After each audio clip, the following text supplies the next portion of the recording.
श्रोते हो नमस्ते. आपल्या सर्वांना शुभ दिवस. श्रोते हो, आपल्या आनंदामध्ये आनंदी होणारी माणसं ही फार कमी असतात. अगदी बोटावर मोजण्या इतकी असतात. पण आपल्याच दुःखामध्ये आतून आनंदी होणारी माणसं ही भरपूर असतात. श्रोते हो, कितीही जवळची व्यक्ती असली ना तरी त्यातून आपल्याबद्दल काय विचार करते हे आपल्याला कधीच कळू शकत नाही. श्रोते हो, दिसतो माणूस एक पण असतोय मात्र दुसराच असे आपल्याला वाटून जातं. कधी कधी आपल्याला माहिती असतं एखादी व्यक्ती आपल्याबद्दल अत्यंत वाईट विचार करते, तरी आपण त्या व्यक्तीला आपण बळेच आयुष्यात ठेवत असतोय. श्रोते हो, याची फक्त दोनच कारणं असू शकतात. एक म्हणजे आपलं त्या व्यक्तीवर प्रेम आहे, किंवा दुसरं म्हणजे आपल्याला दुनियादारी समजू लागलेली. श्रोते हो, आपण हे कोणाला तरी नकोच असतो, तरी ती माणसं सहन करतातच ना आपल्याला. कुठलाच माणूस सगळ्या जगाला आवडेल किंवा हवाबासा वाटेल असं कधीच असू शकत नाही. आणि हे सगळं आयुष्याच्या शेवटपर्यंत चालतच राहत असतंय. श्रोते हो, कुणीतरी मुखवट्याआड राहून आपल्याबद्दल वाईट विचार करणार, तर कुणी अगदीच स्वच्छ मनानं देवाकडे आपलं भलं व्हावं म्हणून मागणं सुद्धा मागत राहणार. नक्की विचार करा. चला, आजही आपल्यासाठी सुंदर विचारांची ही शिदोरी, ही मालिका अशीच पुढे घेऊन आलोय. चला करूया सुरुवात सुंदर विचारांना, सुंदर सुविचारांना.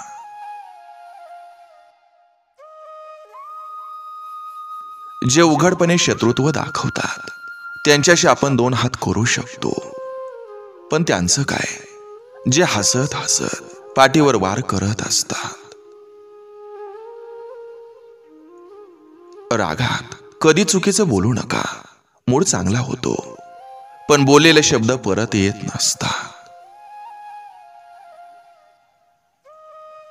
चुकीची माणसं दूर केली की आयुष्यात बरोबर आणि चांगल्या गोष्टी घडायला लागतात.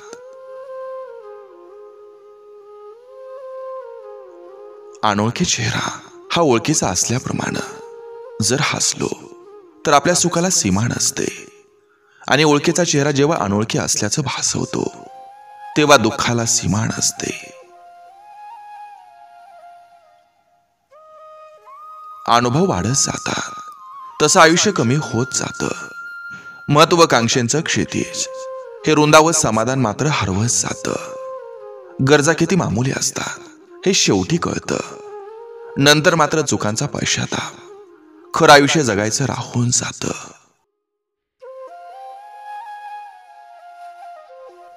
कधी कधी मन म्हणतं की लोक आपल्याशी जसं वागतात आपण तसं वागलं पाहिजे, पण नंतर मनात एक विचार येतो, आपणही त्यांच्यासारखं वागलो तर त्यांच्यात आणि आपल्यात काय फरक. मागे फिरून बघू नका, कारण जे सोडून गेलेत ते तुमचे कोणीच नव्हते.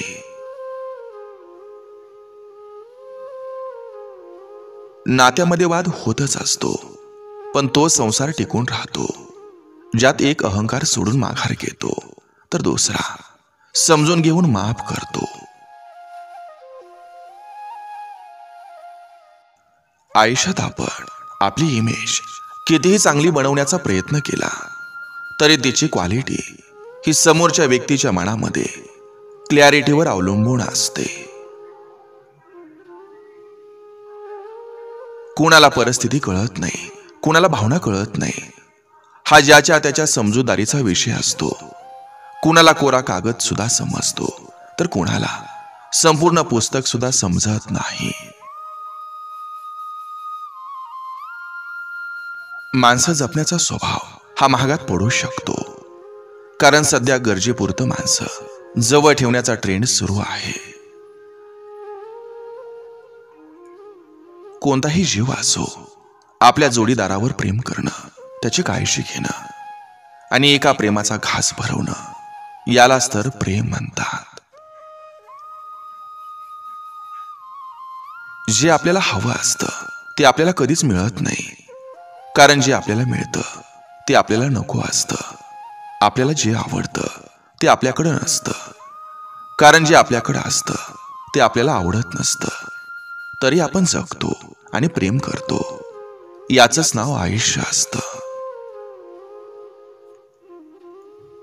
जे माणसं फक्त पैशाला किंमत देतात त्यांच्या जीवनात चांगली माणसं कधी टिकत नाहीत.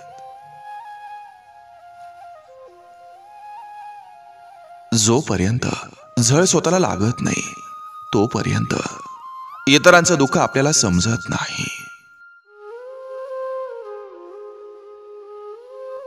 प्रेम ज्याच्यावर करावं, ज्यानं जीवापाड जपलेलं असावं, नातं आपुलकीचं असावं, ज्यात विश्वासाचं बंधन असावं, दुःखात साथ देणारी, सुखात सोबत राहणारी अशी एक प्रेम गाठ असावी. मनातील सर्व सांगणारी एक मैत्री असावी, ज्यात द्वेष नसावा पण आपुलकी असावी. प्रेमानं जपणारी, रागानं बोलणारी, जवळ करणारी एक मैत्री असावी. संकटात सोबत राहणारी, अश्रू पुसण्याचा प्रयत्न करणारी अशी एक मैत्री असावी. मुखवटं लावून स्वतःची पापं झाकणाऱ्या लोकांमध्ये गुंतून पडू नका. नियती त्यांचा हिशोब नक्की करत असते. जिथं संवाद संपवला जातो तिथं आपणही सुरुवात करू नये. स्वाभिमान गहाण ठेवून कोणतीही नाती टिकवण्याचा निष्फळ प्रयत्न करू नये.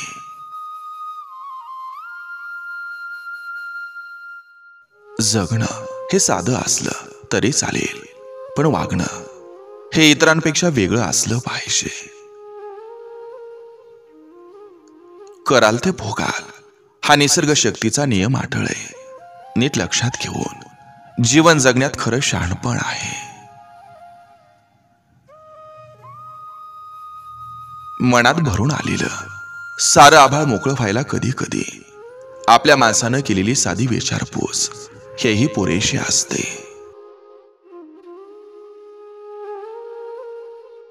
लक्षात ठेवा, आपला तिरस्कार करणारी लोक अचानक गोड बोलायला लागली की आपण थोडं सतर्क राहायला पाहिजे.